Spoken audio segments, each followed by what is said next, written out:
his numbers in the 10-point fourth quarter. He finishes with 27 on 7 out of 20.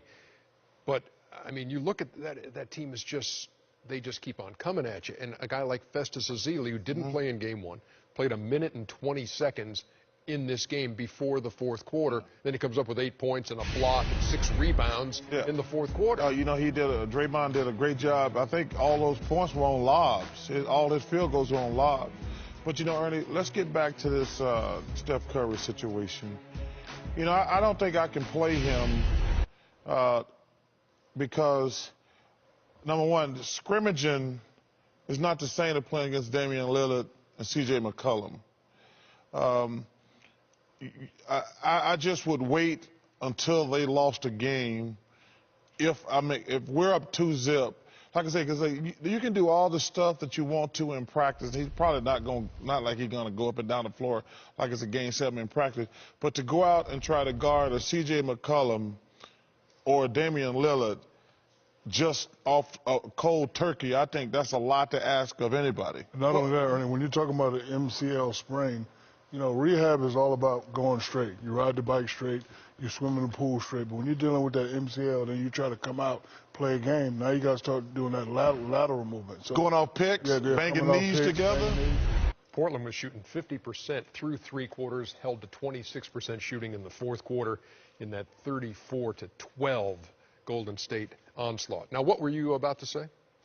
Well, I understand what Charles and Shaq are saying, but it's going to come to a point where he's going to have to play game competition, and he's going to be rusty, and he's going to have to get himself back into game shape. So if it's Saturday, Monday, and I understand what Steve's saying, if he's healthy, he's going to be rusty, or he's going to have to play through rust if that happens. So there's no way to save him anymore if he's healthy.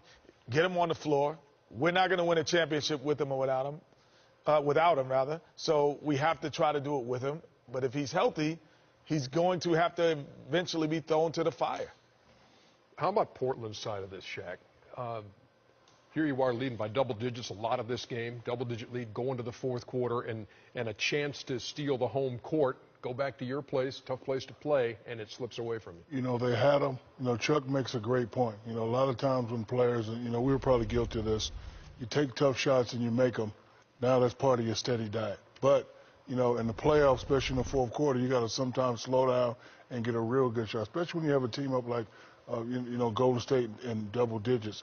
With a team like that, no lead is safe. So, you know, you take a lot of ill-advised shots.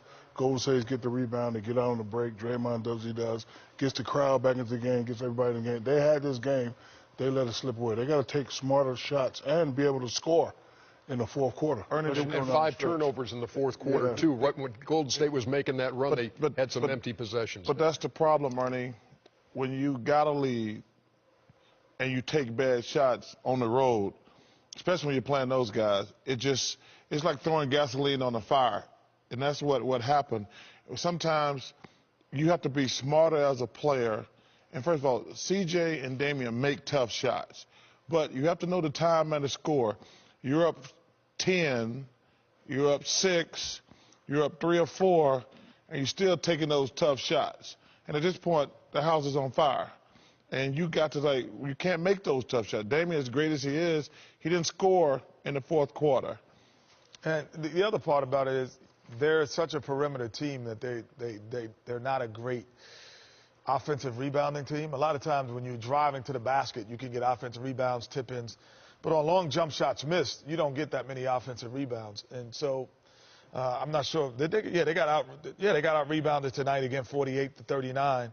You know, they're not a great rebounding team. So you're not going to get extra possessions. Then if you turn the ball over, then they don't really pressure you to make you turn it over. So you can play at a pace, a comfortable pace, and go ahead. You don't have enough possessions to take bad shots like they do. You know what's interesting, Ernie? If you actually look at the stat sheet, if somebody had told you that Draymond Green was going to go 7 for 20, and Clay was going to go 7 for 20, and Sean Livingston was going to go 6 for 15, if you had these stats before the game, you would think, like, man, the Trailblazers probably won that game. But when they and I don't even know the stats from the last quarter, but that's when the whole thing flipped. Because they said Clay only made 7 shots. He must have made the last 5. He must have had 5 of those in the fourth quarter.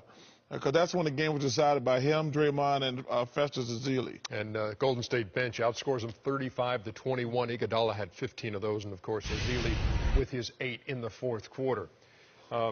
What's in the toolbox? I tell you, man, I just fix anything that needs to be fixed. Yes. Okay. There's this long story that goes into that, and nobody out there wants to hear it. Whoa! I'm telling you, the nature boy, man.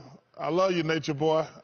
I love the nature boy. If you're shaking your head confused at home, you don't have. It's just that joke is just for 20 people here. You should be. That was it. And 17 of them get it. Yeah. That should be your nickname, Chuck. Nature boy, thick flair. How about toolbox?